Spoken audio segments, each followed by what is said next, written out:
Hello friends, कैसे हो सब। This is Surabhi. Welcome to study hacks. आज के जो इंपॉर्टेंट करंट अफेयर्स हैं UPSC, SSC, PCS, EPFO, NDA and banking के लिए बेनिफिशियल हैं। जो मैं आपसे क्वेश्चंस पुट करती हूँ लेक्चर के ड्यूरेशन में, प्लीज़ उसके आंसर्स दीजिए करिए। बिकॉज उससे आपकी क्या होगी, रिवीजन होगी। और वन डे एग्जाम में ऐसे क्वेश्चंस पूछे जाते हैं, इसलिए आपसे ये क्वेश्चंस पूछती हूँ लेक्चर के दौरान।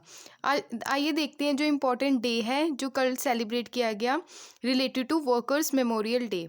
वर्कर्स मेमोरियल डे जो है इंटरनेशनली कोमेमोरेशन डे है, जो सेलिब्रेट किया जाता है जो वर्कर्स है वर्क के दौरान यानी काम के दौरान जो इंजर हो जाते हैं या उनकी डेथ हो जाती है, उसको याद किया जाता है इस डे के ड्यूरेशन में, जो एवरी ईयर सेलिब्रेट किया जाता है 28 अप्रैल को।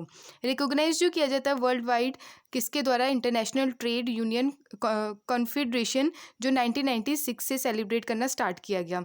थीम जो है 2021 की वो है health and safety is a fundamental workers right. Next है world day for safety and health at work.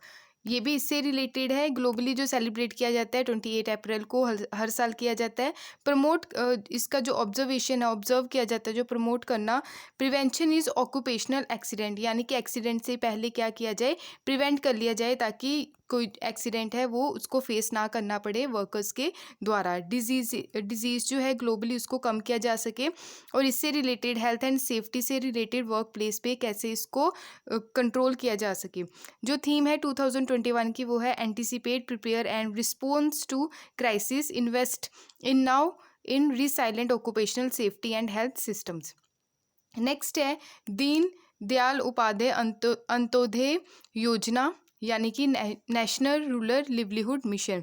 Gender जो संवाद देखने को मिला, यानी कि इसके द्वारा क्या किया गया, जो जॉइंट इनिशिएटिव किया गया, इसमें advancement of womens and girls के बारे में बात की जाती है। यानी कि वुमेन्स को सोसाइटी में उच्चतम दर्जा नहीं दिया जाता, इसको ही कंट्रोल करने के लिए ये जो है इनिशिएटिव लाया गया। क्योंकि हमारी जो सोसाइटी है वो क्या है, पैट्रियार्टिकल, यानी पुरुष प्रधान देश है। कोई पुरुष ऐसे चाहता ही नहीं है कि उसकी जो जैसे वुमेन्स है उनको उच्चतम दर्जा मिले। तो इसी को ही कंट्रोल करने के लिए ये इनिशिएटिव लाया गया, किसके द्वारा, इस योजना के द्वारा। ठीक है, ये एक कॉमन प्लेटफॉर्म बनाया गया है ताकि वुमेन्स और गर्ल्स को अपना एक्सपीरियंस शेयर करने का मौका मिल सके। ये मिशन जो है सोसाइटी में जेंडर डेवलपमेंट की बात करेगा। जो वुमेन से रिगार्डिंग स्टाफ इश्यूज देखने को मिलते हैं, इंस्टीट्यूशंस में काफ़ी इशू देखने को मिलते हैं, उसको मिनिमाइज़ किया जा सके। 2016 में क्या है, दीन दयाल जो अंत्योदय योजना है, जेंडर ऑपरेशनल स्ट्रेटेजी देखने को मिली। जैसे जेंडर इशू मैंने अभी आपको बताया related to building of staff, cadres, institution and gender issues. Next है दीन दयाल अंत्योदय योजना जो है नेशनल रूरल लिवलीहुड मिशन जो है, ये सेंट्रली स्पॉन्सर्ड प्रोग्राम है। सेंट्रली सेक्टर होती है, एक सेंट्रली स्पॉन्सर होती है। सेंट्रली सेक्टर में क्या रहता है, जो सेंटर फुली क्या करेगी, फंड करेगी ओनली सेंटर। सेंट्रली स्पॉन्सर में क्या होगा, सेंटर और स्टेट दोनों मिलकर काम करेगी। ये जो प्रोग्राम है वो लॉन्च किया गया मिनिस्ट्री ऑफ रूरल डेवलपमेंट के द्वारा 2011 में। एम जो है कि एलिमिनेट करना जो रूरल जो गांव लेवल पे पॉवर्टी देखने को मिलती है, यानी कि गरीबी देखने को मिलती है, उसको ख़त्म करना। प्रमोशन करना जो लिवलीहुड है, यानी कि रोजी रोटी है। इम्प्रूव करना एक्सेस जो फाइनेंशियल सर्विस रहती है rural poor house hold across over country.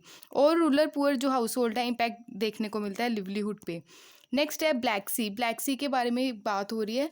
इसका जो इशू है ये क्या है, रिसेंटली जो निकल के आया है, रशिया ने क्या किया है रिसेंटली ही, यहाँ पे आपको पहले ब्लैक सी देखने को मिलेगा, और यहाँ पे क्या है, यूक्रेन का पार्ट है क्रीमिया, जो काफ़ी न्यूज़ में रहता है। ठीक है, इससे रिलेटेड ही क्या हुआ है, रशिया ने रिसेंटली जो वॉरशिप है बोस्फोरस, बोस्फोरस क्या है, यहाँ से आपको एक रूट देखने को मिलेगा, बॉस्फोरस जो रूट है यहाँ से निकाला गया, जो उनके वॉरशिप्स हैं, ये जो रूट है ब्लैक सी से होता हुआ, और इसके साथ साथ 15 स्मॉलर वेसल्स जो है कंप्लीट ट्रांसफ़र किए गए। रशिया बीफ नेवल जो प्रेजेंस है टाइम ऑफ रिलेशन वेस्ट और यूक्रेन। यूक्रेन को लेके रशिया में वैसे ही क्रीमिया जो पार्ट है यूक्रेन का उसको लेके काफ़ी डिस्प्यूट देखने को मिलता है। ये मार्जिनल सी है अटलांटिक ओशियन जो लाई करता है यूरोप और एशिया, यहाँ पे आपको देखने को मिलेगा ये स्ट्रेट। जो बॉर्डर जो है इसका Bulgaria, Georgia, Romania, Russia, Turkey and Ukraine के साथ इसका बॉर्डर देखने को मिलता है किसका, ब्लैक सी का। ब्लैक सी से रिलेटेड और मैप बेस्ड क्वेश्चन फ्रिक्वेंटली पूछे जाते हैं एग्जाम में, प्लीज़ इसका ध्यान रखिएगा और मैप बेस्ड जो प्रैक्टिस है वो करते रहिए। सप्लाई जो है मेजर रिवर्स की देखने को मिलती है, द्वानबे, डैनिफर और डॉन, ये 3 रिवर्स हैं जो यहाँ पे ब्लैक सी में ड्रेनेज होती हैं। ब्लैक सी की अगर बात करें, ये ड्रेनेज जो है मेडिटेरियन सी, टर्किश जो स्टेट्स है, एगेनियन स्टेट यहाँ पे देखने को मिलेगा। बॉस्फोरस स्टेट की हम यहाँ पे बात कर रहे हैं, यहाँ पे ब्लैक सी है। सी ऑफ मरमरा यहाँ पे डैनेलियस और यहाँ पे अगेनियन सी देखने को मिल रहा है, इसी की यहाँ पे बात हो रही है। बॉस्फोरस स्ट्रेट जो है ये कनेक्ट करता है स्मॉल सी ऑफ मरमरा, जो टर्न करता है कनेक्टेड अगेनियन सी और स्ट्रेट ऑफ डैनेलियस। डैनेलियस यहाँ पे आपको देखने को मिलेगा, इसकी इस रीजन की बात हो रही है। क्लियर। जो ब्लैक सी है वो कनेक्ट करता है सी ऑफ एजोस बाय क्रेच स्टेट, ये देखिएगा इस मैप में, यहाँ पे जो सी ऑफ एजोव है, ठीक है, सी ऑफ एजोव, और ये क्या, ब्लैक सी, ये जो आपको स्ट्रेट देखने को मिलता है ये क्या है, क्रच स्ट्रेट। क्लियर। ब्लैक सी जो है वो कवर करता है 4,36,400 किलोमीटर स्क्वायर का एरिया, बट इसमें इंक्लूड नहीं किया जाता सी ऑफ एजोव को। ये वर्ल्ड का largest inland body of water मानी जाती है। नेक्स्ट है bio forum of Asia. Opening ceremony हाल ही में देखने को मिली बायो फॉर्म की फॉर एशिया एनुअली जो कॉन्फ्रेंस देखने को मिलती है 2021 की देखने को मिली रिसेंटली। साउथ चाइना का जो प्रोविंस है हाइयान, बायो, ये जो फोरम है एशिया की, ये सेलिब्रेट किया गया इस बार 20th एनिवर्सरी सेलिब्रेट की इसकी। जो पार्टिसिपेंट देखने को मिले 2500 देखने को मिले इसमें। ऑल ओवर जो कंट्री ने पार्टिसिपेट किया वो था 60 कंट्रीज़ के द्वारा। थीम जो है इस साल की, a world in change, join hands to strength global governance and advance belt and road corporation. ये थीम याद रखिएगा, डायरेक्ट स्टेटमेंट की फॉर्म में आ सकती है। मेन जो एजेंडा है इसका, स्ट्रेंथ करना जो म्यूचुअल अंडरस्टैंडिंग है अलग अलग कंट्री के साथ, खासकर जो पोस्ट पैंडेमिक एरा चल रहा है, कोविड-19 का जो ड्यूरेशन चल रहा है उससे रिलेटेड उसको कैसे कंट्रोल किया जा सके all over world. Create additional incentives देखने को मिले, सोशो इकोनॉमिक ग्रोथ को कैसे बढ़ाया जाए, इफेक्टिव ग्रोथ जो गवर्नेंस है उसको कैसे बढ़ाया जाए। एनुअल जो रिपोर्ट है एशियन इकोनॉमी की जो रिलीज़ की गई इस ओकेज़न पे, हाईलाइट किया गया जो इम्पोर्टेंस है एशियन इकोनॉमिक्स की ऑनगोइंग पैंडेमिक के दौरान जो देखने को मिल रही है।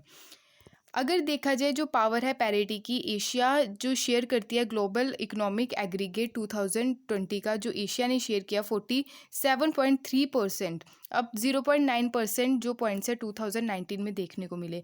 इकोनॉमिक जो इंटीग्रेशन है ऑल एशियन इकोनॉमिक्स का वो एक्सेलरेट हुआ।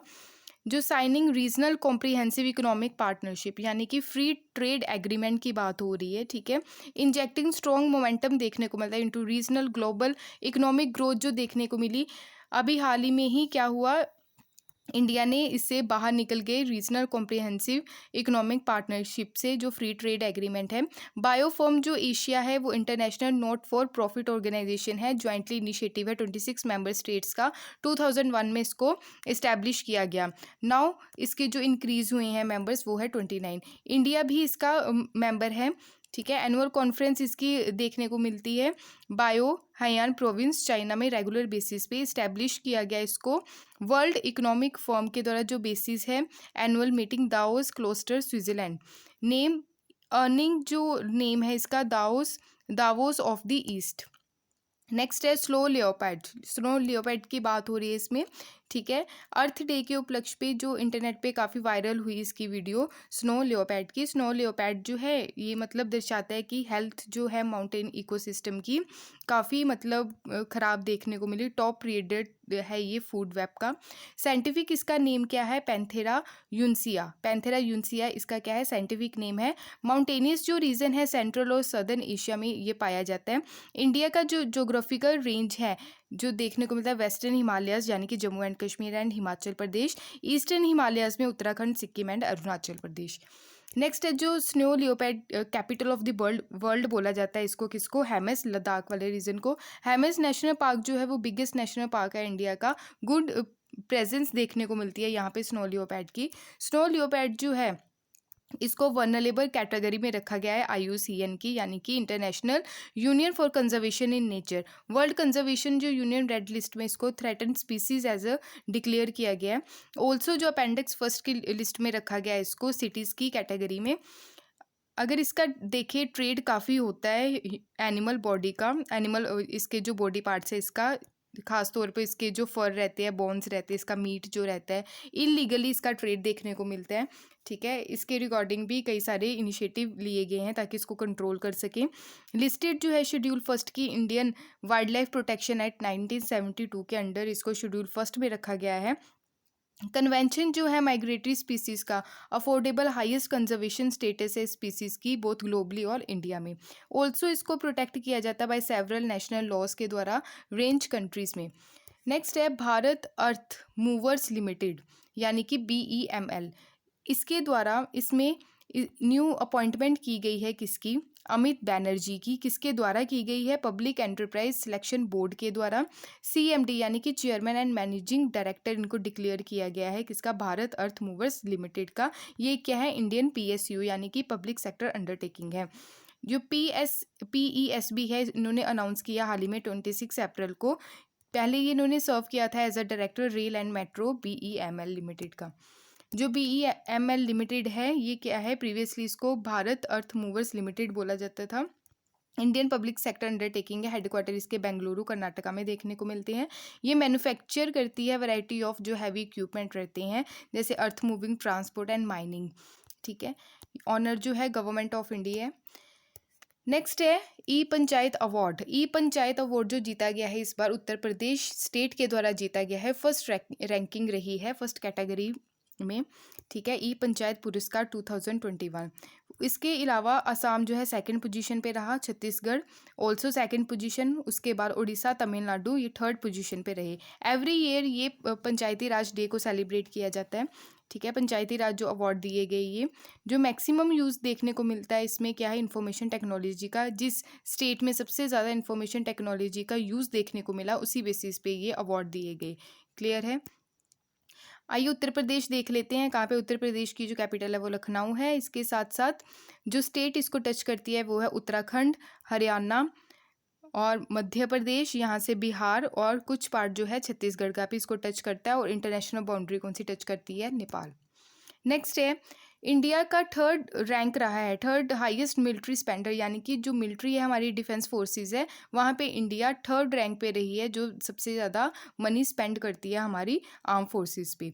सबसे जो टॉप पे रही है वो है USA, उसके बाद चाइना, इंडिया थर्ड पोजीशन पे, उसके बाद रशिया, UK रिस्पेक्टिवली। ठीक है, इंडिया की पोजीशन प्लीज़ ये याद रखिएगा, थर्ड पोजीशन में है।